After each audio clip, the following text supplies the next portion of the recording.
Bismillahirrahmanirrahim.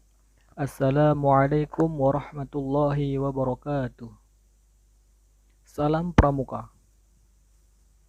Baiklah teman-teman semuanya, di sini saya akan menjelaskan tentang sandi, sandi morse, sandi semapur, dan juga simpul. Yang pertama adalah sandi pramuka. Apa itu sandi pramuka? Secara istilah, sandi berasal dari bahasa Sanskerta yang memiliki arti rahasia atau menyembunyikan. Sedangkan dalam Kamus Besar Bahasa Indonesia, sandi memiliki arti rahasia atau juga kode. Jadi, sandi pramuka adalah tulisan dengan huruf sandi yang akan sulit dimengerti oleh kaum awam yang belum mempelajarinya. Kemudian ada beberapa manfaat sandi dalam pramuka. Yang pertama, komunikasi antar anggota regu. Dalam suatu kegiatan pramuka pasti akan dibentuk beberapa kelompok regu. Sandi pramuka ini dapat digunakan untuk melakukan komunikasi rahasia antar anggota regu. Hal ini digunakan agar trik masing-masing anggota regu tidak diketahui oleh regu lainnya. Yang kedua, meningkatkan daya ingat. Sandi pramuka dapat membantu dalam meningkatkan daya ingat masing-masing anggota pramuka, karena mereka diwajibkan untuk hafal bermacam-macam jenis sandi. Yang ketiga, meningkatkan kecerdasan. Anggota pramuka dapat meningkatkan kecerdasan karena mereka dituntut untuk berpikir dalam membaca suatu tulisan dengan menggunakan sandi. Kemudian yang keempat, sarana belajar anggota pramuka untuk menyelesaikan masalah. Sandi pramuka akan membiasakan anggota pramuka untuk menyelesaikan suatu permasalahan. Mereka akan mulai terbiasa berpikir untuk membaca suatu sandi sehingga dalam kehidupan sehari-hari pun mereka juga akan terbiasa untuk menyelesaikan masalah dari suatu tantangan yang dihadapinya. Kemudian yang kelima, sarana permainan dalam kepramukaan. Sandi pramuka bisa digunakan sebagai permainan dalam kegiatan kepramukaan. Biasanya, sandi ini digunakan sebagai pelengkap pada kegiatan outbound atau weight game. Di sini juga mereka akan diberi tantangan dengan menggunakan sandi pramuka sebagai petunjuk dalam melakukan perjalanan berikutnya. Kemudian berikutnya adalah macam-macam sandi pramuka. Ada beberapa sandi pramuka.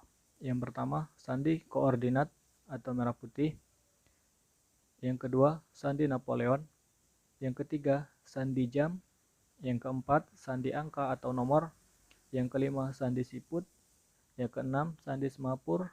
Yang ketujuh, sandi N. Yang kedelapan, sandi braille. Yang kesembilan, sandi Helen Keller. Yang kesepuluh, sandi Morse. Yang kesebelas, sandi rumput. Dan yang ke-12, sandi kimia.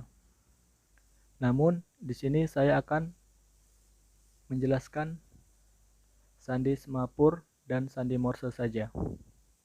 Apa itu sandi semapur? Sandi semapur adalah sandi pramuka dengan menggunakan bendera yang digerakkan dengan kedua tangan. Masing-masing huruf alfabet memiliki bentuk sandi yang berbeda. Menggunakan sandi semapur ini. Sandi ini biasa digunakan untuk parade semapur, yaitu penampilan tarian yang kreatif. Berikut contoh gambar sandi semapur. Kemudian, sandi Morse. Sandi Morse adalah sandi pramuka yang diciptakan oleh Samuel Finley Breese Morse. Sandi ini terdiri dari kumpulan titik dan garis yang membentuk suatu huruf atau kalimat. Aplikasi sandi Morse digunakan untuk membentuk sandi-sandi yang lain. Berikut contoh gambar sandi Morse.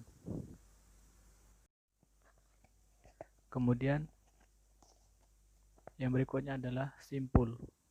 Simpul merupakan salah satu hasil bentukan dari dua tali atau lebih. Tali sendiri adalah benda yang biasa digunakan dalam membuat simpul maupun ikatan. Ada beberapa macam simpul. Yang pertama, simpul hidup. Simpul hidup merupakan simpul yang digunakan untuk mengikat tiang atau benda. Simpul ini cukup mudah untuk dilepas kembali. Di dalam kehidupan sehari-hari, simpul hidup dipakai untuk mengikat hewan. Bisa dilihat contoh yang di samping. Kemudian berikutnya simpul mati.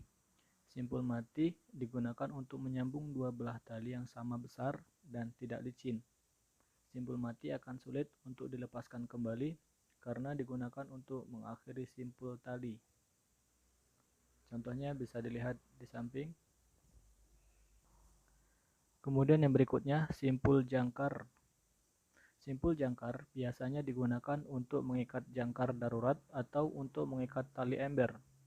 Simpul jangkar juga berfungsi untuk menautkan tali pada benda lain dan membuat tandu. Tentu dipadukan dengan simpul dan ikatan lain. Contohnya sebagai berikut. Kemudian simpul pangkal. Simpul pangkal ini biasanya sering digunakan untuk mengawali atau mengakhiri simpul. Di dalam kehidupan sehari-hari, simpul ini dapat digunakan untuk mengikat tali pada kayu ataupun tongkat. Contohnya sebagai berikut. Kemudian simpul tarik. Simpul tarik biasanya digunakan untuk mengikat leher binatang, tetapi tidak tercekik, karena simpul ini akan menghasilkan loop tali yang dapat diperbesar atau dikecilkan lagi. Di dalam kehidupan sehari-hari, biasanya simpul ini digunakan untuk turun ke jurang atau turun dari atas pohon. Berikut contohnya. Kemudian simpul ujung tali. Simpul ujung tali digunakan agar tali pintalan pada ujung tali tidak mudah lepas. Contohnya sebagai berikut. Kemudian simpul anyam. Simpul anyam digunakan untuk menyambung dua utas tali yang tidak sama besar dan dalam keadaan kering. Contohnya bisa dilihat di samping. Dan kemudian simpul rantai. Simpul rantai berguna untuk memendekkan dan memperkuat tali. Bisa dilihat contohnya sebagai berikut.